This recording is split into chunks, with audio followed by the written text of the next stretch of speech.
Hey everyone, welcome to the part 2 of 2017, a memorable year. This part will be dedicated to talking about my 10 most favorite titles of the year. If you hadn't watched it, I highly recommend you to watch the first part. I'm talking about anything that didn't make the cut in it. This list isn't necessarily in perfect order, aside from the last game on the list, which was undeniably my favorite title. I mean, in these videos are all games I absolutely love and adore on different levels, but some aren't really comparable, so let's dive right into it. Pyre is an adventure, sports, RPG, visual novel. Okay, no, let's be honest, Pyre is not a game that can simply be thrown into a category or two. The main protagonist is you, the reader. You are thrown into the downside, with no memories of your past self. You soon meet a little group of 3 unusual characters, where your character sparks some interest. You then join them on a quest for redemption and freedom. The game is mainly divided into 2 parts. One where you interact with the characters, with very rich dialogues and a pretty verbal main story, and another one where you play a sort of rugby match where you need to get an orb into the goal of the enemy team. These phases are pretty fun, and every character has their own moveset, lines of movements and attacks, which makes for some very varying and intense battles. But the main attraction of Pyre is the liberation rites. Every so often, you get to fight a decisive battle against a more or less random team. The team who wins the match is able to liberate one player of their choice. The interesting part is that you get a limited number of players in the games. But once you liberate them, that's it, they're gone. From the game, from the story, they're free. But you, the player, will keep playing until there are no rights left. Having to choose who to liberate is an important decision. You won't get to play them anymore, and you have to decide which characters deserves to be free more than the others. Thought that was an already difficult decision? Well, get this. If you lose, it's not game over. The enemy team gets to be liberated, and the main story continues as well. That's fine, there are plenty of other rights to liberate your friends. But then again, even the enemy teams are returning adversaries. You fight against the same ones, and they all have their own dedicated characters with their own personalities and motives to lose the downside too, which brings a dilemma. Should I really win? Don't these guys actually deserve to see the surface as much as me and my friends do? There's a certain feeling of loneliness near the end of the game too, where you barely have any characters left, that is if you win most rights. In a sense, liberating a character is pretty much like killing them in your own perspective, because you won't get to see them ever again if you don't get out of the downside as well. Pyre is by far one of the best games I've ever seen dealing with choices that matter. They not only have an impact on the story, but also on the gameplay, which helps keep things fresh. And it has the best adaptive soundtrack. Like, literally. I have never seen a game with such an incredible and immersive sense of adaptive soundtrack. Every single move, every single battle, they will all have their own leitmotifs depending on how you're going through the game and your choices. The game is also, like every other Supergiant game work, gorgeous. I don't find the game exempt from faults though. My biggest complaint will be that the game is almost too text-filled. The game is around 15 hours long, but you go through so many dialogues just to understand how the world works. The game progression is mostly the same, and the game throws terms in your face hoping you get it. And just for that, I'm glad that you can check what a lore term means just by hovering the mouse over it. But it sometimes gave me headaches. Instead of that, I would have loved some more character interactions, drama or events. But clearly that's just a small complaint. Other than that, the game clearly deserves much more interest than it's received. I really hope more games in the future will take Pyre as an example of game choices that actually matter. We are so close to getting a perfectly executed game in this aspect. And to me, this kind of game development should be our top priority. Because only games can do something where the player's choice is important to the outcome of the fiction.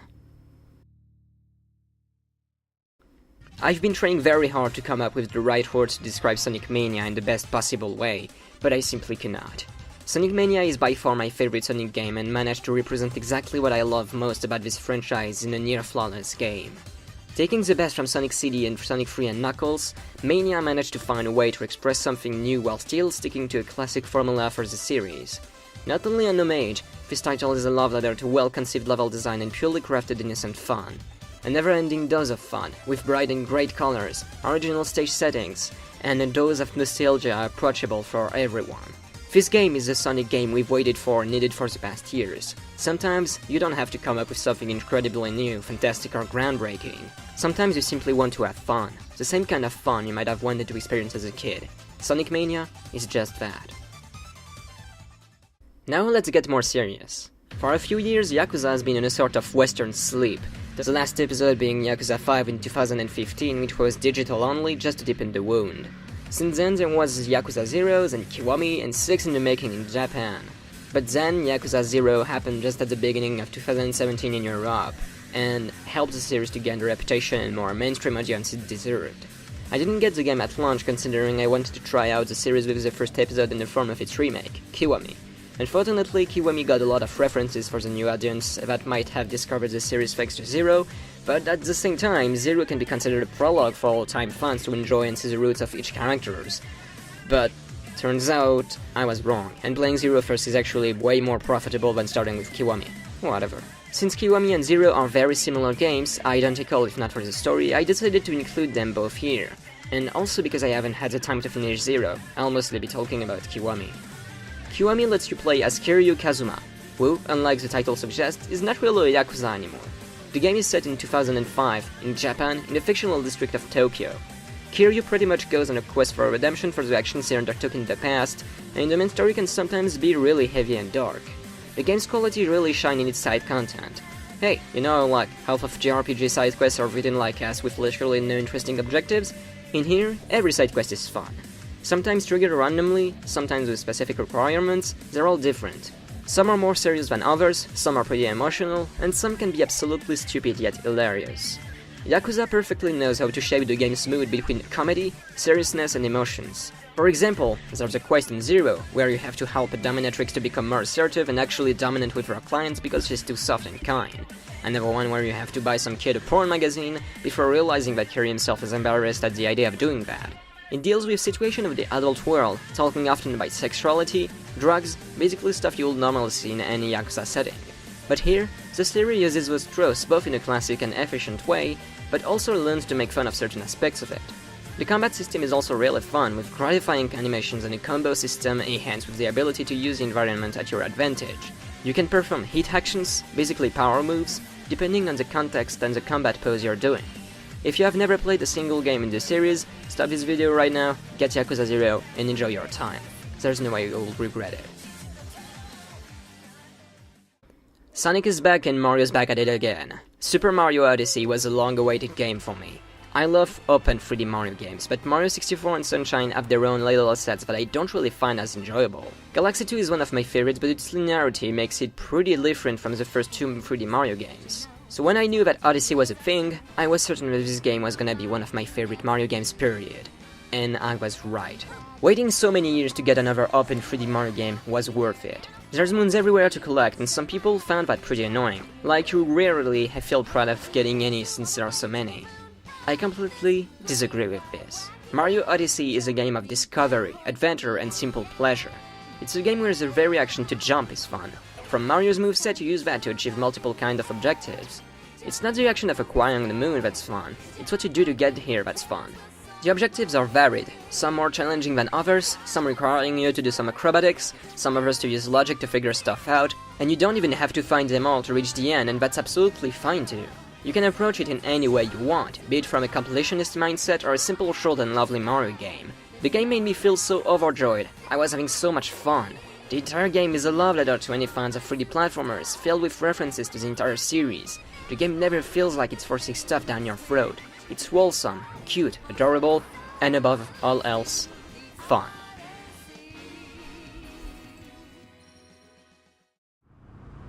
Hollow Knight was my favorite indie game of the year. It is a 2D Metroidvania with an incredibly well-conceived level design and artistic direction.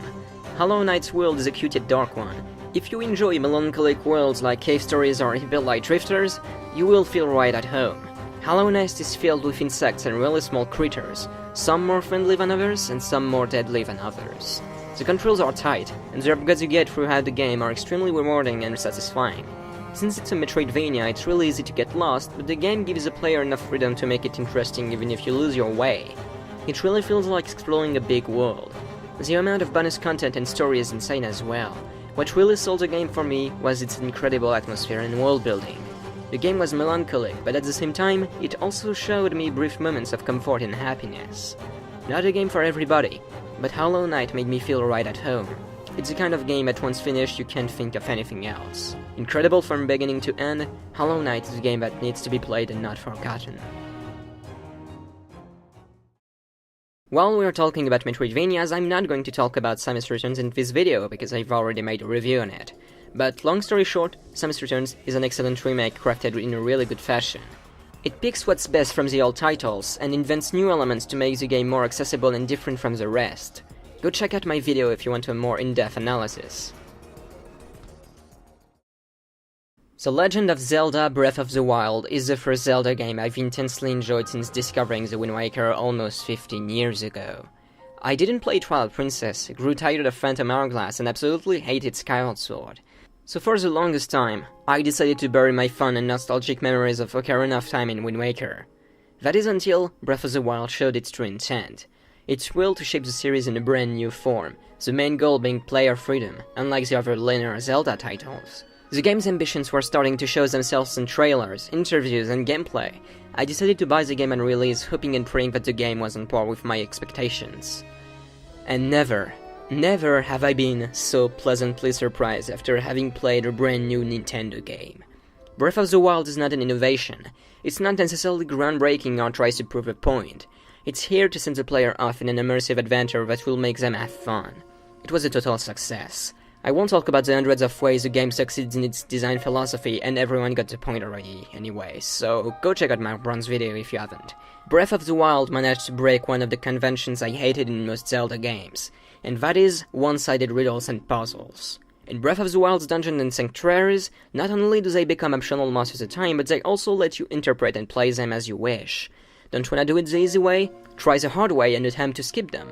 Or you could do it in a way that was absolutely not intended but still works somehow. Even outside of those riddles and dungeons, the game world is designed to make you feel powerful, and whatever you do is important. It could be better weapons, learning the environment, getting special items, or simply pride and personal accomplishment. You are free to play in the way you want, and not a single one of them is inviolable. If it's here, you can do it. And just for that, this game got me just as excited as the first time I discovered Minecraft. Breath of the Wild is memorable, terrifically fun, and addicting. Hard to talk about Danganronpa V3. The series in itself has always been something dear to my heart since I've been following it since the PSP fan translation of the first game. I loved the first 2 episodes, fairly enjoyed another episode, and hated Danganronpa 3. I expected to not be really into V3, but it turns out that V3 is by far the most innovative and interestingly written game in the entire series. Unlike the other episodes, Danganronpa V3's characters were all endearing and lovable, aside from this little glitch over here. Everything is way more neat, better written, prettier, and with even more tracks, with even more depth to the cases and the characters.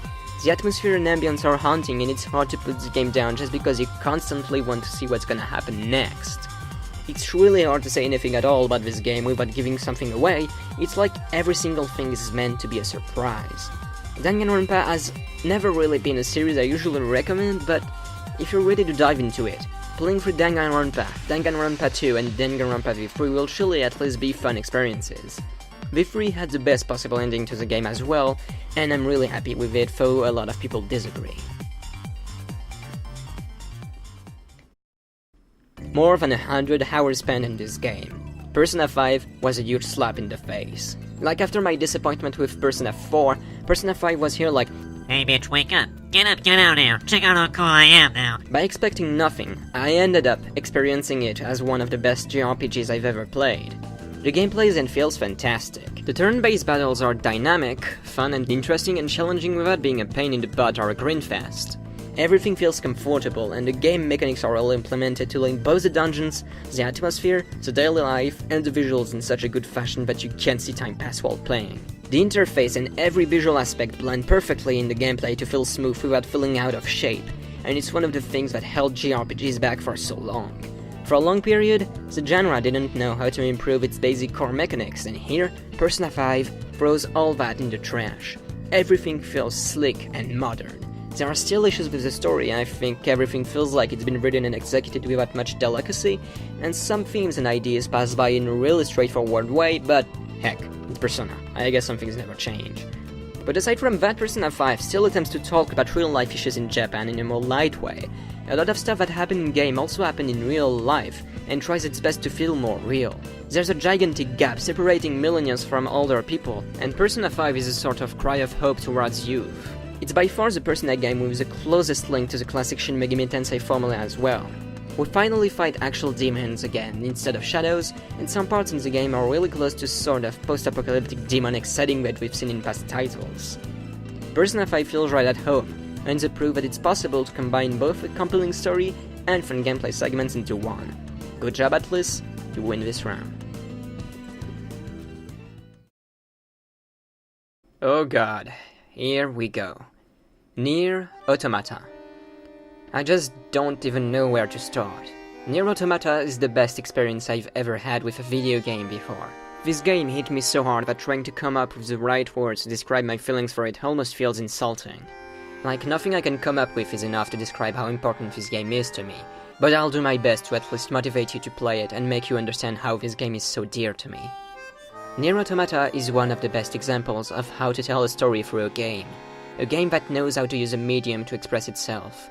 A true work of art, completely aware of its limits and what it's capable of, instilling a sense of immersion through its atmosphere and storytelling which is absolutely unique. There is nothing like NieR Automata, and though it is not a perfect piece of fiction, everything fits and ties in perfectly. Remember what I said about Persona 5? Just like that, Automata knows how to stream the gameplay into the flow of the story. Your character controls in a really instinctive way, and the battles are shaped like a spectacular scene in an animated movie. Everything plays very well. The side quests are also extremely memorable, with real ambitions, characters and world building in most of them that does not leave the player indifferent. Every character in this universe has their reason to be here, their will to live, their own insecurities and personal problems. Ironically enough, for a game about the philosophy of free will and robotics, NieR Automata's fictional androids and robots have way more sentimentality and humanity to them than most human characters I've seen in fiction. The interactions between the characters and the environments make it feel so genuinely real it almost hurts. It's possible we might finish the game with more questions than answers, and this is where the strengths of NieR and NieR Automata lie. These games are not all sad and depressing. Just like real life, it has its ups and downs. It's black and white parts, and for that reason NieR Automata is a game that ends up being morally grey. As if this wasn't enough, the game ends up following the trail of the first game, references to the past events, similar themes, characters. As a sequel, Automata is pretty much a standalone entry, but also plays with the mind of the past players to leave them with an even better experience and hook. It isn't a matter of spoilers or understanding of the story, but if you do have the original NieR in mind when you play, Automata is able to give you so much more for you to enjoy and appreciate, and you'll be able to play the game for all it's worth. There is so much love, so much thought put into every dialogue, so much passion poured in this title to make it feel as magical as possible. Beautiful, subtle, intimate, heart-wrenching. NieR Automata is a piece of science fiction that will stay on my mind for a while to come, and in my heart forever. I can't believe I managed to find the right words to describe those many amazing games. I'm sorry if it felt like I couldn't say much about a lot of these aside from their emotional impact on me, but by far the best way to understand all that is to play all of these games by yourself. Thank you so much for having watched this video. It really means a lot to me and I'm always ready to hear your feedbacks in the comments. I really hope I motivated you to play at least one of these magnificent games. They clearly deserve the recognition I've given them. Again, thanks to Amy for proofreading. With that, I hope you will spend the rest of your holidays, if you have any, in peace and comfort. I'll see you around in 2018.